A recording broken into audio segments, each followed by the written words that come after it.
WhatsApp guys, good morning. তো এখন ঘড়ি কাটা 9টার ঘরে, আই থিঙ্ক 9টা বাজেনি, 15টার এরকম একটা 15টার ঘরে। তো আমি স্নান টান করে চলে এসেছি ঠাকুরঘর খুলতে। আর আজকে আমার শ্যুট আছে, 1টার মধ্যে যেতে হবে। তো ওই কারণে ঠাকুরঘরও খুলতে হবে। তো একেবারে ঠাকুরঘর খুললে পুজো টুজো দিয়ে খেয়ে দেন বেরোবো, বুঝলেন। প্রথমে বলেছিল ভোরবেলা যেতে হবে, মানে 8টার মধ্যে ঢুকতে হবে, তাহলে তো ভোরবেলা যেতে হবে। তবে পরে বলেছে 1টার মধ্যে ঢুকতে হবে। আজ এই সকালটা বেশ মেঘলা মেঘলা, বৃষ্টি হবে হবে হবে হবে এরকম একটা ভাবে রয়েছে, বুঝলেন। চলুন ঠাকুরঘরটা খুলে নিই, তারপর আপনার সাথে কথা বলছি, ঠিক আছে।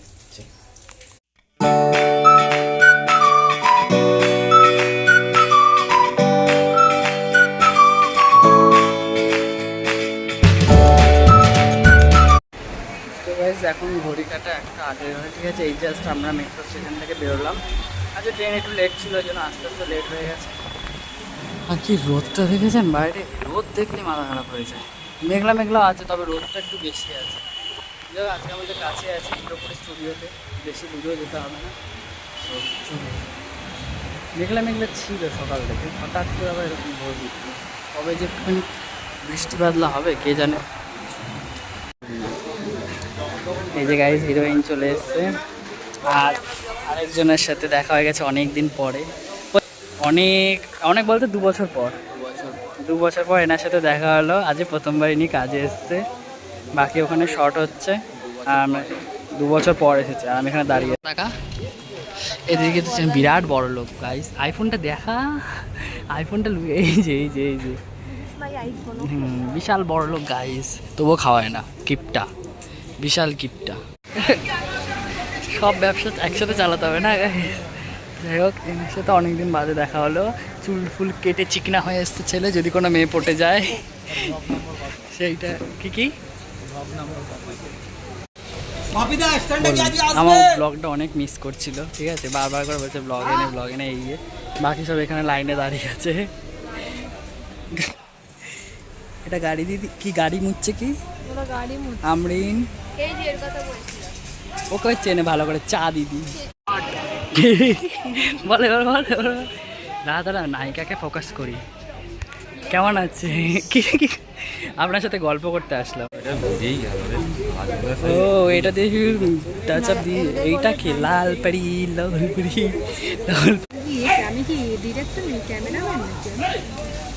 এই শেওড়া গাছের পেতনি করতে উঠে এসছে। এই শেওড়া গাছের পেতনি, এই প্রেত, এই চুল দাড়ি কেটে চিকনা হয়ে এসছে, যদি কোনো মেয়ে পটে যায় এইটা ভেবে এসছে। এইখানে ফাইটিংয়ের উঠেছে। এও একদম হিরোর ছোট ভাই লাগছে দেখতে। কেমন কথা বলছো? আমার তো হেভি লাগে রোজ। আগের দিনের থেকে এক্সপিরিয়েন্স কেমন? আগের দিনের এক্সপিরিয়েন্স কেমন ছিল? সেই আপনারা দেখেছিলেন, ওটাও বেশ ভালো ছিল, এটাও বেশ ভালো।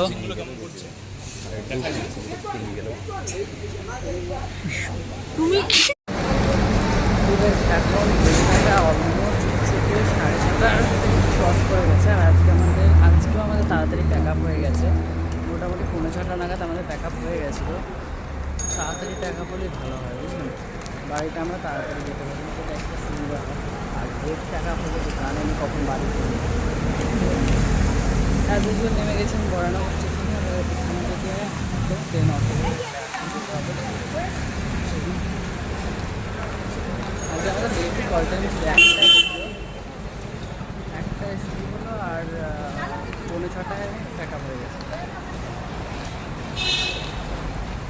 তো এখানে আমাদের সুবিধা হচ্ছে, বুঝলেন। এখন আমি যাচ্ছি বরানগর স্টেশনের, মেট্রো স্টেশন দিয়ে নেমে এবার এখান থেকে বেরিয়ে গিয়ে অটো ধরতে হবে, অটো ধরে বাড়ি।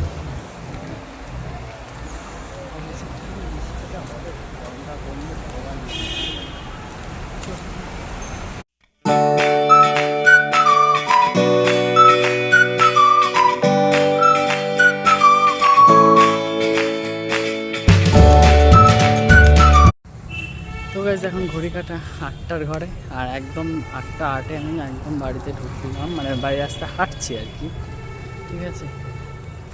আকাশটা মেঘলা মেঘলা রয়েছে, কিন্তু জানা কথা বৃষ্টি নেই, কবে যে একটু বৃষ্টি হবে। চলুন এখন ফ্রেশ হবো, হয়ে একটু বসবো, সব করতে করতে 8:30 কাছাকাছি, বুঝলেন? চলুন বাড়ি যাওয়া যাক। তো গাইস এখন 10:07 মতো বাজে, আর আমি এখন যাবো শুতে। তো চলুন, গুড নাইট, দেখা হবে নতুন একটা ব্লগে। লাইক শেয়ার কমেন্ট সাবস্ক্রাইব করতে ভুলবেন না। ঠিক আছে, সৌরভ।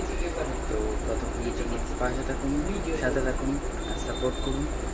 আর যা গরম পড়েছে না, এত গরম পড়েছে, এমনি ভালো লাগছে না। তাহলে বৃষ্টি কবে হবে তার ঠিক নেই। এই গরমে না বাপিটা যাচ্ছে না। রাত্রিটা যাও ভালো, সকালবেলা তো 7:30 থেকে যে হারে গরম পড়ে না, অসহ্য ধরে যায়। বিশেষ করে রোদের তাপটা, মেঘলা মেঘলা থাকলে তো আরও তাপ। যার জন্যে